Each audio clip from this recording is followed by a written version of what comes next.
icyamuga satura ijuru Yesu Yesu ukama umugisha ibintu byiza ibintu bigezweho ibintu bibuja ibintu byaka byo kurya nkunda byose nkunda byose ariko nkarya bike bike ntago ariko byose nyine wabyisukamo. Tararengaho hari ikiganiro twabonye wakoze hamwe mu hantu hano mu Rwanda uvuga ku muntu ushobora kuba mwarakundanye akakurya n'utwaye nka biriya bya bantu tudashatse kuvuga bimeze bitundi biriya byarabaye nyine muzakurikirana igitika. Bakobwa abahungu mukundana mujye mushishoza mujye mwisigariza iticket ibasubizayo.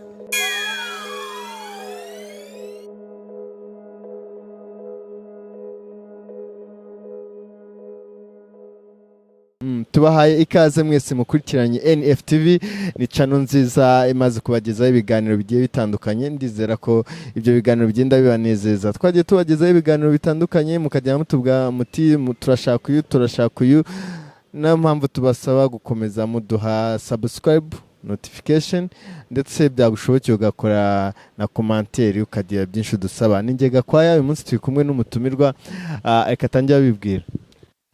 Satura Assoumpta bakunze kwita Satura kubera indirimbo Satura ijuru ivuga ngo icyamuga satura ijuru icyamuga satura ijuru Yesu Yesu ukama umugisha. Wow, muramwumva rero muri Satura ijuru tugiye gukorana mu minota itari mike atari na myinshi tubwira ku bintu bitandukanye. Turatangira tukubaza ubundi Satura ni muntu ki? Satura nyine ni gospel artist, project management specialist, nkakora n'ibindi bintu byitwa positive thinking, nkaba nkunda abantu nkaba nkunda ibintu byiza ibintu bigezweho ibintu bibuja ibintu byaka ibintu bigezweho. Assoumpta utuye hehe niba atari ibanga? Ntuye hano muri Kigali mu Rwanda muri Kicukiro. Atuye muri Kicukiro. Umuziki utangiye ryari? Music nayitangiye mu 2015 mu kwezi kwa 9. Umaze kugira indirimbo zingahe?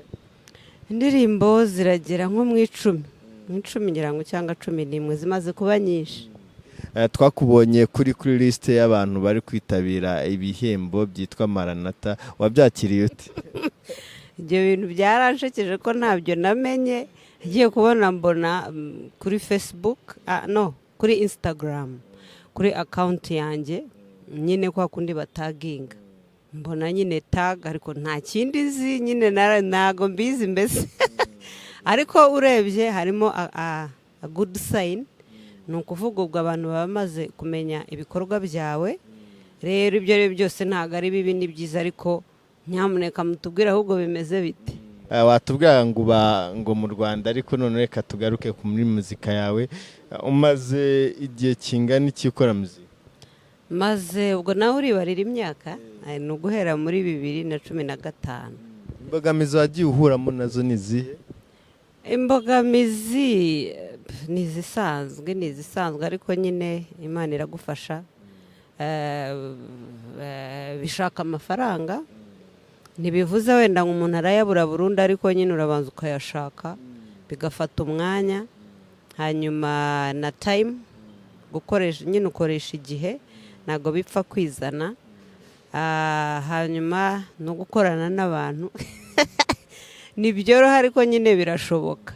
Ni ukuvuga ngo rero ibintu byose bikomeye biba ari imbogamizi ariko ni nabyo bigupushinga kugera ahandi hantu. Ikindi nanone muri gospel yavuye he igeze he iri kujya he?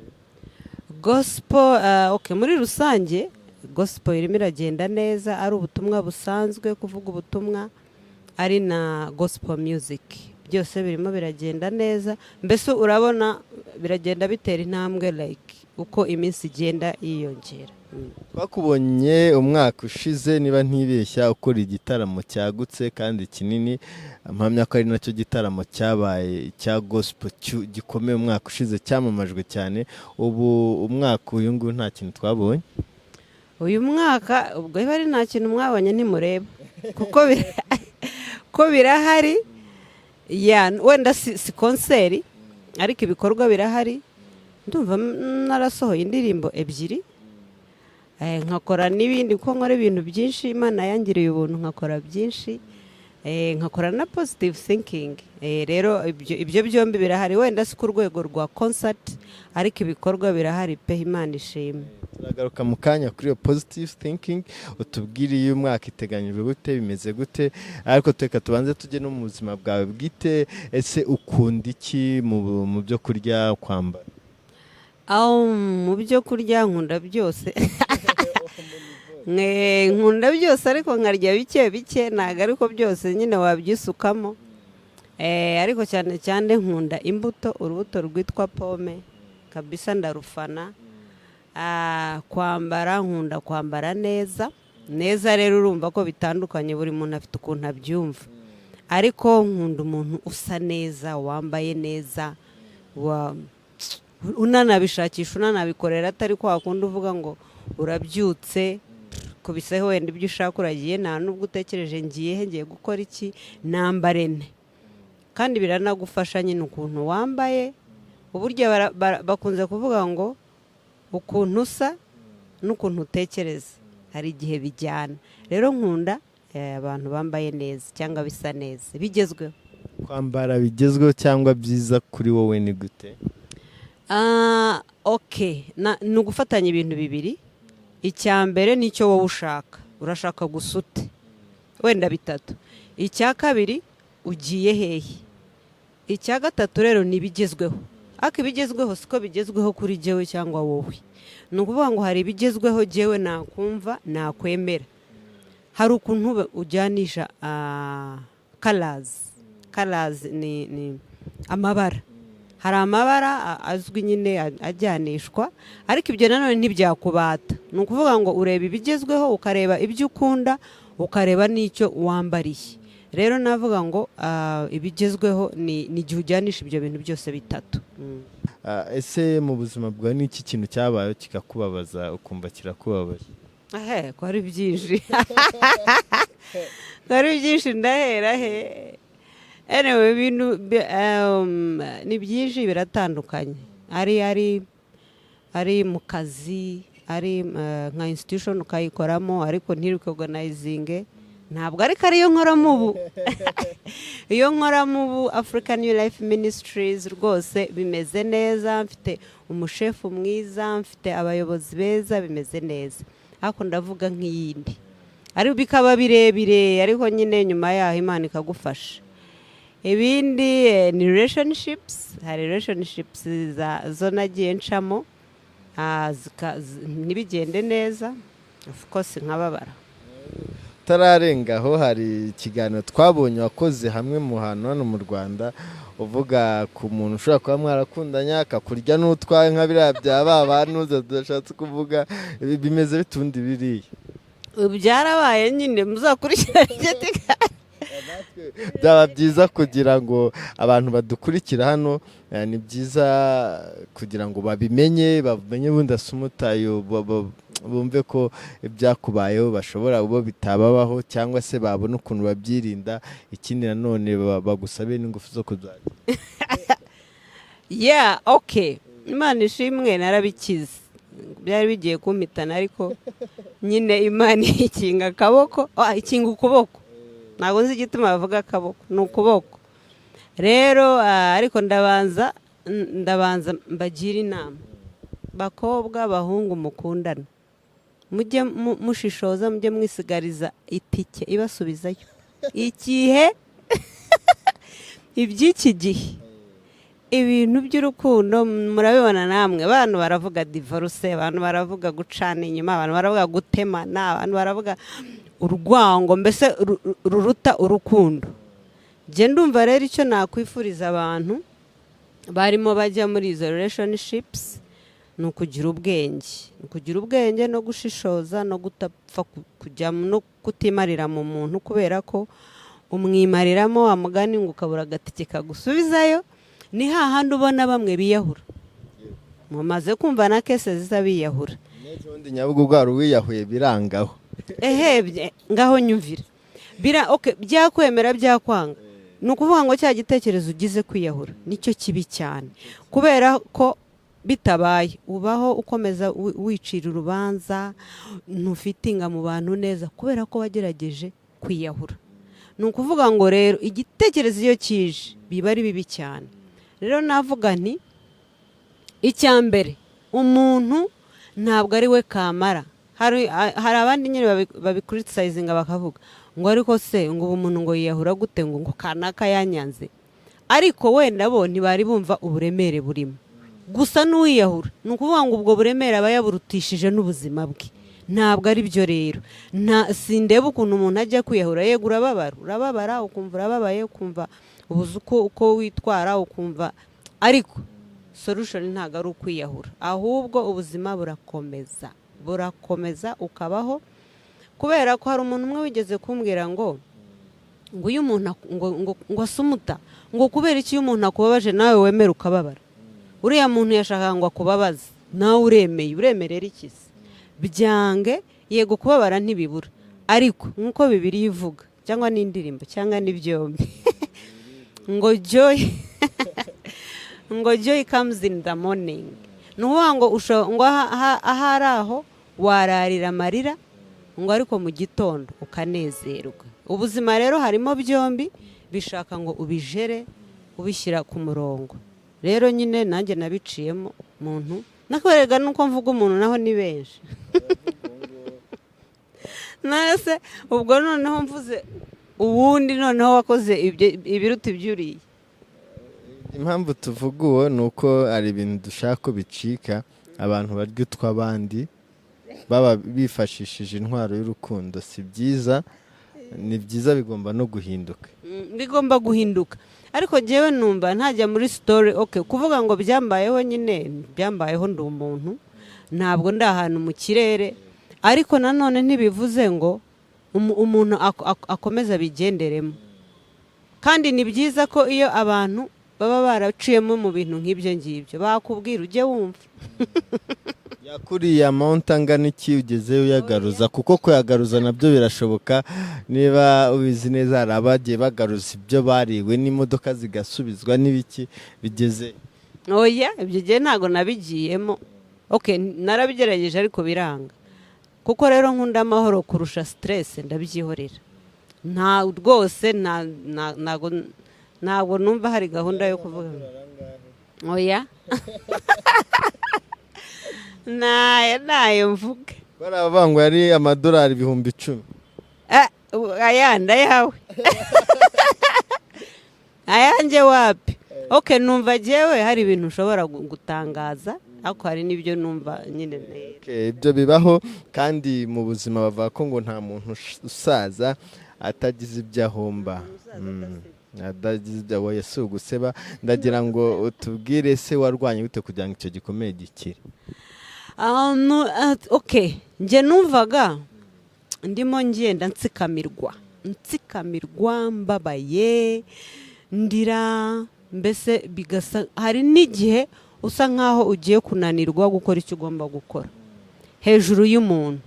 Ni ukuvuga ngo ugasa nkaho ubuzima buhagaze, ariko jewe mbirebye ndavuga ibisi byo. Navuga ndacyari muzima. Ikindi nibuka ko Imana inkunda, hari aho ugera ukabyibagirwa, ndabishimira Imana. Ikindi ukabona encouragements z'abantu, abantu bakagwira uya ntago birangiriye aho. Hari igihe utabyumva, ariko ni ukuvuga ngo jewe nitekerejeho, ndavuga nti ngiye kubimbwa kweri nta bintu byo kubimbwa, kandi ntago ndi umugabo, ariko none ntago ndimbwa. Ndavuga rero ngiye ndumva bisa nkaho binyandagaza, binsubiza hasi, kandi mfite agaciro, nararemwe mu ishusho y'Imana. Ndavuga nti rero okay with the time gahoro gahoro mbyishakamo ndavuga nti reka ntangire kwitoza kunezerwa n'igihe hari ibyakagombye kumbabaza. Okay, kino none reka twigarukiye muri muzika yawe. Urateganya gukora launch album ya kabiri ryari?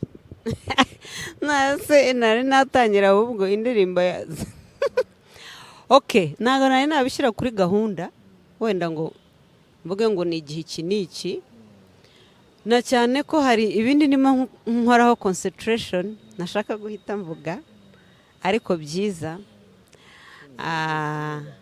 Rega ugeraho ngaho ukagira ibanga ntabwo ushobora kwishyira hanze byose ngo akakubona wasa nk'uwambaye ubusa kandi nambaye. Rero hari ibyo ndimo guconcentratinga ariko na music ntabwo nayiretse. Kandi umuntu aba afite n'ibindi, hari akazi, hari music, hari positive thinking, byose rero ni ukubifatanya. Gusa ntabwo navuga ngo album launch ni igihe iki n'iki, ariko indirimbo zo zirakomeje ko nzajya ngenda nshobozwa. Ubona umuntu yakora gospel cyane yo mu Rwanda, gospel music ikamutunga? Birashoboka. Nuko abantu they don't think outside the box. Hari umuntu wabaje ngo ko senga ibyo bintu bavuga ngo think outside the box, ngo where is the box? Ati tutari twatekereza hanze ya box iri hehe? Box ni ukuvuga ngo urugero rw'icyo warumbajije music wenda niyo box, ako ntibivuze ngo iyi box niyo igiye kuma amafaranga. Ushobora gukoresha iyi box nkayabona hariya, urumva? Ushobora gukoresha iyi gospel music ariko nkayabona ahandi. Bivuze ngo rero ntabwo twavuga ngo gospel music nta mafaranga arimo, oya, ahubwo twavuga ko arimo, gusa tukareba ko nta hantu ukora ibikorwa nk'ibyo ngibyo ukavuga ngo nta mafaranga arimo. Ndumva rero icyiza ari uko twakwemera tukavuga ko arimo, kuko urabizi hari abayikora kandi nta kindi bakora, bakabona amafaranga. Bishaka rero ngo umuntu agire strategy yo kuyabona. Nanjye mbirimo. Ubwo rero ni ukuvuga ngo wowe ukora gahunda yawe, plan yawe, ukavuga uti ikiba cyanze reka nkora iki. Urugero wiba ukoze concert ntuyabone, ushobora gushakisha ubundi buryo, ukavuga uti mu mwanya wa concert let me concentrate on an album, selling an album. Cyangwa se ukavuga uti mu mwanya wa album na concert ndumva nabyo bidakora, reka noneho ndebe abantu twishyire hamwe wenda tujye dukora I don't know, some consultation. Cyangwa hari nk'abantu baririmba in hotels gospel music. Ni ukuvuga ngo mbese no gushakishiriza aho bishoboka kandi dushakishirize aho bidashoboka. Assoumpta uheruka kurira ryari? Yego kira ngo nejo njyewe nshobora kurira nezerewe, narabyandujwe, abantu barabinyanduje, ariko nshobora no kurira mbabaye. Gusa nyine urumva ko ayo marira batandukanye. Rero sinibuka igihe meruka kurira, ariko ni vuba hatu. Ni byiza cyane. Assoumpta, ko kuri wowe ku gaspillage urabyumva, wavuga ko umuntu agaspia iyo byagenze gute? Umuntu agaspia biterwa naho ari n'ibyarimo. Urugero yiba ari amafaranga yawe ufite, ugaspia igihe uyakoresha utarimo uyashyira muri investment, cyangwa utarimo uyakoresha ikintu wowe wumva ukeneye. Twagize amahirwe yo kuba turi kumwe na Assoumpta, umuganwa cyangwa Satura.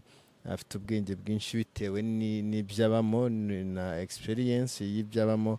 Niyo mpamvu rero kugira ngo namwe mujye munguka byinshi, mukore subscribe kugira mubone ibiganiro bigenda bitandukanye tujya tubazanira abantu umumaro, ibyamamare yaba muri politike ndetse no mu buzima busanzwe, kugira ngo bagende babungura byinshi mu buzima mubayemo. Kuba umuyobozi mwiza ni gute? Umuyobozi mwiza icyambere na mbere ni ukugira intego.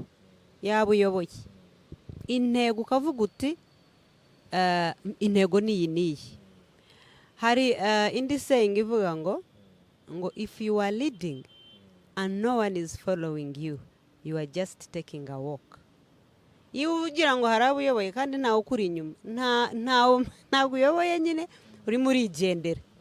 Hari n'indi ivuga ngo sinibuka ni phrase ariko isa nk'ivuga ngo yiba urimo uyobora abantu nawe ubwawe utazi aho ugiye, ubwo ntabwo urimo bayobora. Bishaka rero ngo uba ufite intego y'abo bantu uyoboye, urabajyana he, urashaka ngo bagere, urashaka ngo bave kuri point A bagere kuri point B, ni urugero bubizi nawe, kuko nushaka kubibashyiramo kubibabwira utabizi ntago bazabimenya, kandi noneho n'ikindi ntago bazamenya aho bajya. Ikindi abantu nabo reka babe bari hamwe nawe, ni ukuvuga urayoboye ariko talk to them, be with them, be their friend. Noneho kwa kundi urimo babwira intego y'aho mujya nyine barakurikira. Ikindi rero nuko ugomba kugira gahunda, kuko nugira ibyo ushaka gukora action plan cyangwa ibyo ushaka kugeraho ibi n'ibi ukaba ubizi, ariko wakundi ufite intego nyamukuru, ariko hari kwa kundi urimo ukora steps like ibyo ushaka gukora activities nizi ubuzizi uzihe n'igihe, noneho ubibashyireho. Ni ukuvuga ngo you share with them ariko involve them, si ukuvuga ngo urabibahaye mugire gutya. Ubundi hari ubuyobozi butandukanye. Nanone umuyobozi agomba kugira a way of leadership. Ziratandukanye, hari ibyitwa dictatorship, ni ukuvuga ngo nicyo mvuze nicyo. Ibyo abantu basa nkaho babona ko ari bibi, ako hari aho bikora. Ni ukuvuga ngo rero ugomba kumenya ngo umuyobozi agomba kumenya ngo iki gihe nkoreshe iyihe type y'ubuyobozi, nkoreshe dictatorship, nkoreshe iya democracy, ubinvolvinge. Mbese urareba ugenda uhinduranya ibihe, ukavuga uti ahangaha hakenewe iyi n'iyi, aha hakeneye kuzivanga, aha hakeneye kuba mbaretse, ibintu nk'ibyo. Ni byiza cyane, kandi kuba turi kumwe na Assoumpta cyangwa se Satura, ndashaka kuvanga amazina, turaza kumva byinshi. Mu kanya dusoza turaza kutunyura mu ndirimbo ufite, uragenda urimbamo agace gace mu ndirimbo umaze kugira ngo abantu benjoyinge NFTV Rwanda, ko bajye babona ibintu bibanezeza. Assoumpta, ubaye ubonanye n'inshuti yawe, ni ukuvuga y'umukobwa, akakubwira ko yumva yifuza kubyara umwana ariko atifuza gushaka, wamugira inama? Nabimubuza kubera ko ntabwo ari byo. Hari abizera nyine Bibiliya irabitubuza, ni ukuvuga it is fornication, it is sex outside marriage. Ntabwo rero Bibiliya ibyemera, ariko n'abatizera Bibiliya ntabwo uba uri safe. Tumaze kubona abantu nyine, gusa hari ushobora kubyifatiraho icyemezo kandi akabikora, ubwo ntiwamwitanga ati ngo ziri gusenyuka, n'undi abagabo ntacyo bivuze, ati nifite amafranga reka mbyara umwana wanjye murere, iby'abagabo hirya. Ibyo ntabwo ari byo. Nose hari uwanga gusinzira ngo atarota, cyangwa se kuki wavuga ngo ingo ziri gusenyuka? Ntabwo ari zose, hariho izitarimo gusenyuka zishikamye zikomeye. Rero ni ukuvuga ngo ugomba kuba a positive thinker, ukavuga uturwange ruzakomera, kandi none ukabikora. Uretse n'ibyo ngibyo, uretse na Bibiliya na leta ntabwo ibyemera. Wabimubuza none? Namubuza nkamubwira ntiwayobye mwene data, ahubwo pfukama ngo usengere. Ariko nanone hari abantu bagiye bakomereka mu rukundo.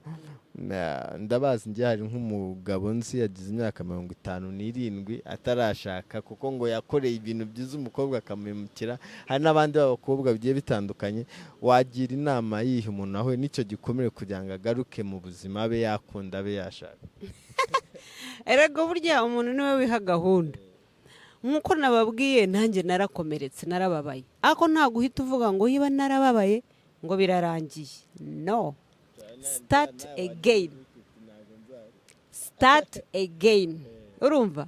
Ni ukuvuga ngo aho ugeze hariho hose, none se ubwo noneho mushakanye, ubwo nabwo akagukomeretsa, wamwirukana? Ni ukuvuga ngo ahantu duca hose abantu kandi noneho nta nubwo ari ibiti bidukomeretsa n'abantu bivuze. kandi hari abavuga ngo ariko ngo gukorana n'abantu biragoye, uzakorana n'ibiti se? Uzakorana n'abantu. Bivuze ngo rero wowe hari abantu tuvugana nka gutya akavuga ngo urankomerekeje, urambabaje. Ntabwo aba ari jyewe, umuntu niwe wikomeretsa, niwe nanone ubyigizayo akanga gukomereka. Ni ukuvuga ngo umuntu we arashaka kugukomeretsa, kukubabaza. No, your life goes on. Bivuze ngo okay, nshobora kurira nkababara, ariko nihanagura nka gutya ngo nkagenda nkakora ibyanjye. Niba rero ufite gahunda yo gushaka, shaka. Ako iyo ufite gahunda yo kubyara outside wedlock, ndakubujije mu izina rya Yesu. Bivuze ngo rero umuntu wababaye ntabwo uvuga ngo narababaye ngo sindi bukora iki. No way. Manage your stress, manage your pain, let your life go on. Kubera ko uzagera hariya ushobora no gusitara wenda ku giti, urakigira uteze. Bishaka ngo rero wo managing akababaro kawe, yiba ari n'umuntu ukubabaje nka mugenzi wawe cyangwa wowe umugore n'umugabo. Umugore n'umugabo barabana mu rugo, yiba kubabaje ntabwo uvuga ngo ndarushenye, use wahora muri ayo. Ahubwo you manage your stress, you manage yourself, ukishyiramo ngo jyewe ni jyewe ushinzwe umunezero wanjye. Jyewe ubu nkanjye Assoumpta ni jyewe ushinzwe kunezerwa kwanjye, ntabwo ari wowe, ntabwo ari uriya. Ntabwo ari, ntibivuze ngo ntibazambabaza. Akarambabaza yo nkabyikuraho nkakomeza. Keretse afashe nk'umuhoro akantema, nabwo antemye najya kwa muganga bakamvura. Nabwo anyishe. The problem is not me, niwe. Bivuze ngo rero iyo ukoze ikintu kibi, njye ntago nakabaye cyakabaye kimbabaza ku buryo mvuga ngo ubuzima burahagaze, ahubwo kimbabaza mvuga ngo yahindura ati. Ariko ntibivuze ngo umunezero wanjye nzawukura mu bandi. It is within me. Nijye ugomba kumenya ngo karambabaje, reka mbireke, reka nkomeze. Nashatse muri relationships zigoye, ariko nzongera nshake. Nukuvuga ngo nuvuga ngo barambabaje ngo sizashaka. None se ushatse, it is your benefit. Gushaka ni benefit yawe. Murazizi benefits zo gushaka harimo nyinshi. Ariko nuvuga ngo rero wowe urareba ukavuga uti aka kababaro naciyemo nizi benefits ziri mu gushaka, ntoranye iki? Ubwo hakaba hajemo even decisions. How do you decide? Nibyo tuzakumbura bino biganiro na Assoumpta tugiranye, ariko natwemera tubwira kazagaruka kuko umwanya tuba dufite ari muto. Uratubwira uzagaruka, icyo ni kimwe. Ikindi cya kabiri, afata microphone uhere ku ndirimbo waba ebyiri, yaba ari 10, yaba ari zinga ufite, uzirimbe mu masegonda atenze 40 uzinyuranya, kugira ngo abakurikiye NFTV benjoyinge kuba barahisemo gukora subscribe. Please do subscribe.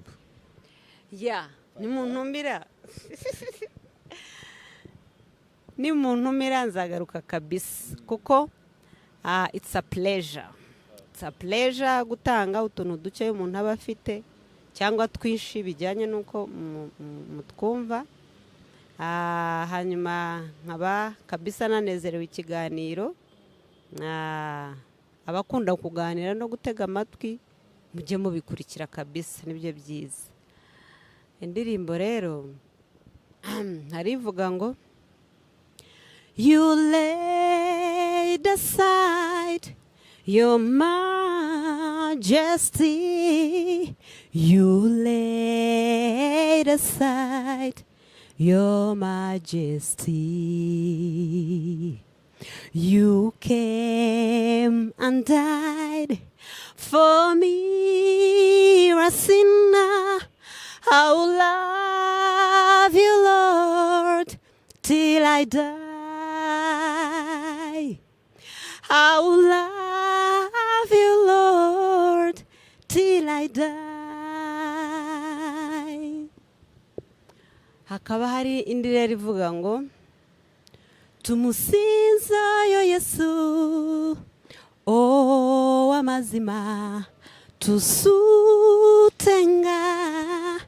erinyarye tuvuname wansi ku bigere bye tunasizanga mukama turamye Yesu mwami w'ukuri turirimbe izina rye dupfukame hasi ku birenge bye tuzahora turamye uwo mwami. Gusa sizora Uwiteka ni wowe niringiye, Uwiteka ni wowe ncururira umutima, Uwiteka ni wowe niringiye, ni wowe niringiye mana yanjye.